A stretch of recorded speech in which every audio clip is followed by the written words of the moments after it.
प्यारे बच्चों, क्लास 6 में हम आपको बताएंगे इतिहास विषय में वैदिक काल 1500 ईस्वी पूर्व से 600 ईस्वी पूर्व के काल को वैदिक काल कहा गया है। अब इस वैदिक काल में वैसे तो बहुत सारे ग्रंथों की रचना हुई है, लेकिन हम यहाँ थोड़ा सा आपको आर्यों के बारे में बताएंगे कि आर्यों की उत्पत्ति कैसे हुई और आर्य कब आए, कहाँ से आए, इसके बारे में हम आज यहाँ चर्चा करेंगे।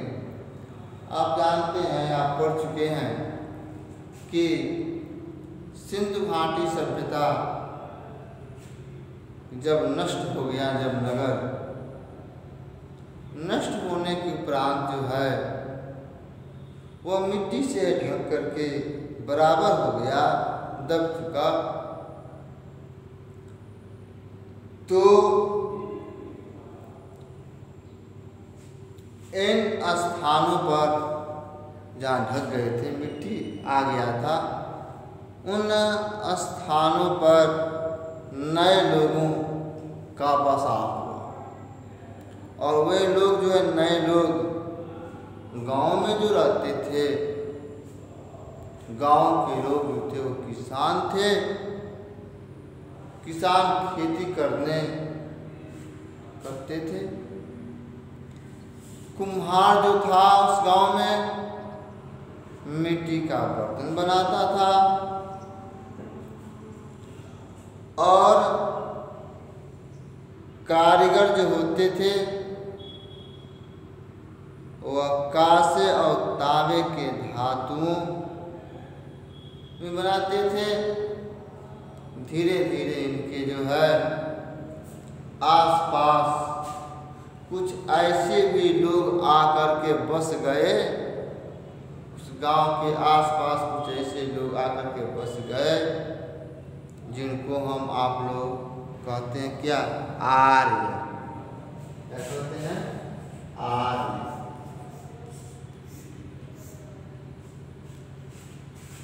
पहले तो नगर दब गया था, मिट्टी नीचे नगर जो डूब गए थे, ढह गए थे,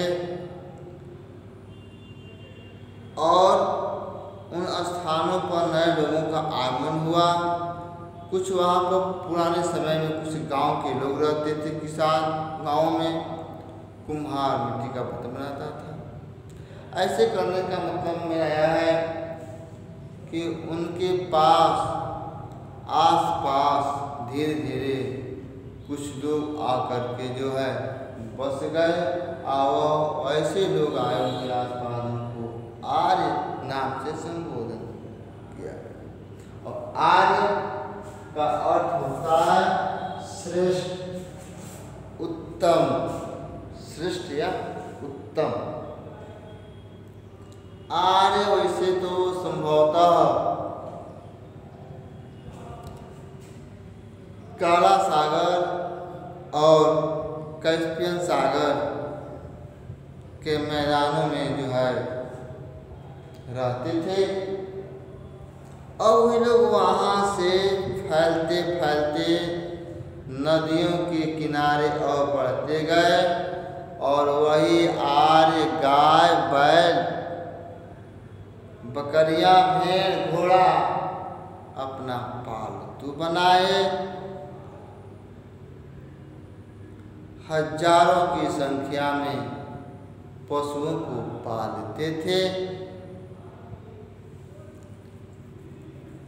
और एक ही स्थान पर नहीं रहे, चारे पानी की खोज में आगे की तरफ बढ़ते गए, क्योंकि प्रकृति उस समय जो थी भरपूर मात्रा में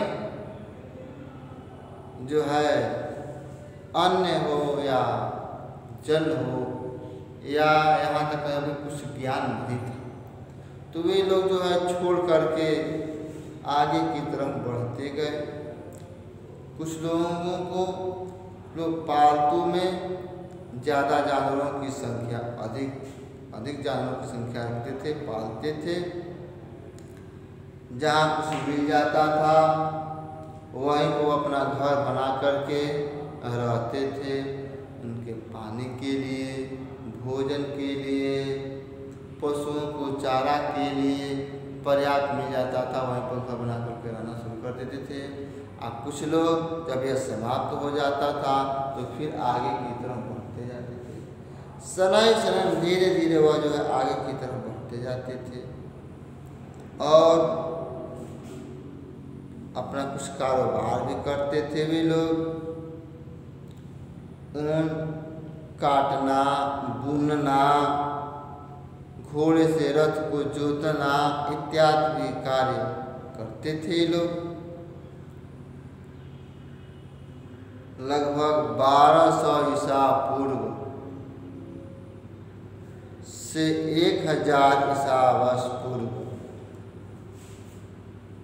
तक आर्य 12,000 ईसा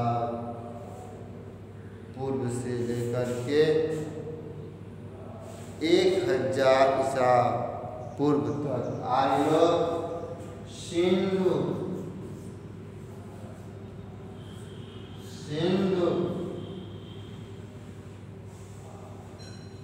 सतलज,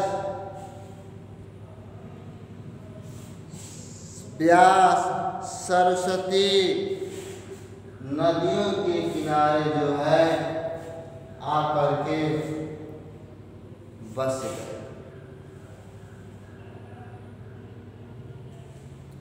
किनारे जब बस गए, क्यों बस गए? वहाँ पर उनको खेती करने के लिए पर्याप्त मात्रा में पानी मिल जाता था। नदियों के किनारे की भूमि जो होती थी वो बड़ा ही उपजाऊ होती थी, इसलिए वो बस गए।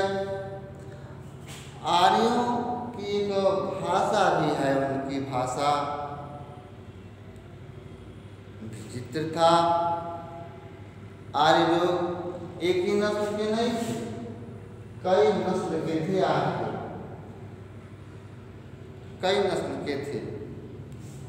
इंडो यूरोपियन परिवार की जो भाषा बोलते थे, संस्कृत बोलते थे।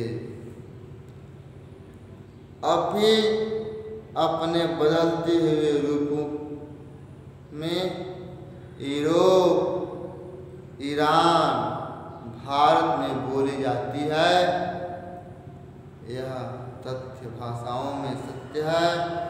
संस्कृत इन्होंने प्रीत बोलते थे। संस्कृत में संस्कृत के भाषा में पिता को प्रीत बोला जाता था, आर्य बोलते थे। फारसी में पीतर बोलते थे और लातिन की भाषा में वे लोग जो है पाटर बोलते थे, पाटर। और अंग्रेजी की भाषा में उन्होंने फादर बोलते थे, फादर। ये भाषाएं थी उनमें। पशुपालक आर्यों का प्रमुख व्यवसाय था। पशुपालक आर्यों का प्रमुख व्यवसाय था। पशुपालक आर्यों की बस्ती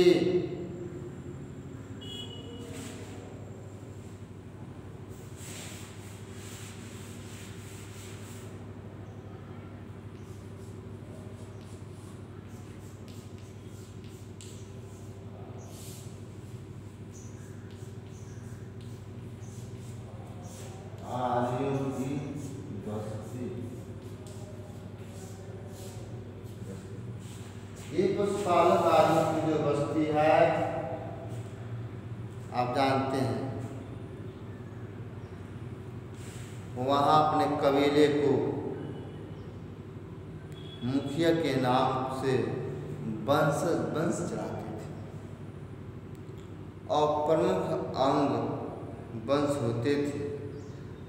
पुरु और अनु वहाँ के वंश का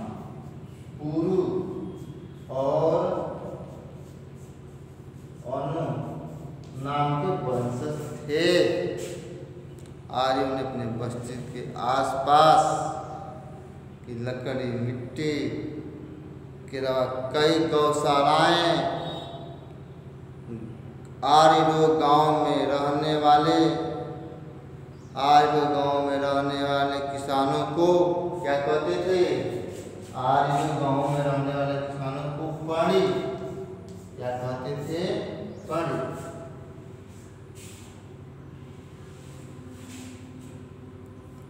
आर्य और प्रणियों के बीच कभी कभी बहुत पहले तो आकर के बस गए, उनको आनंद आया, लेकिन क्या हुआ बीच में?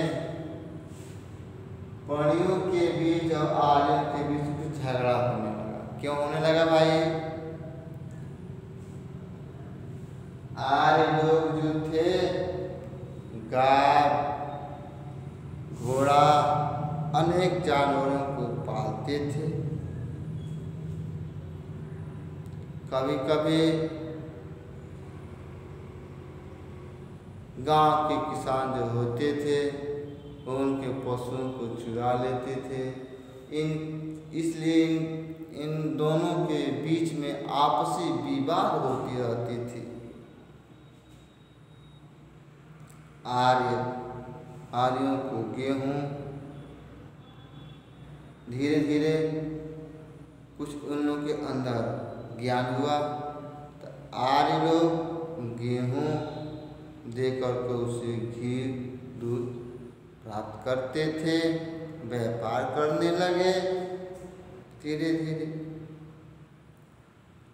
आर्यों के जो जन होते थे, आर्यों के जन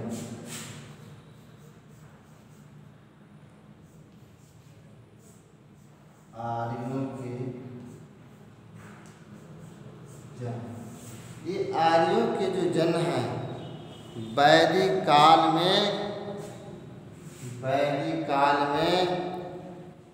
कई परिवार मिलकर गोत्र का निर्माण करते हैं। वैदिक काल में कई परिवार मिलकर के गोत्र का निर्माण होता है और कई गोत्र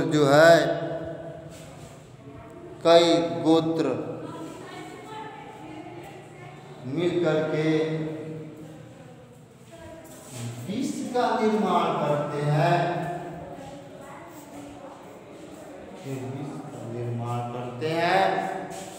और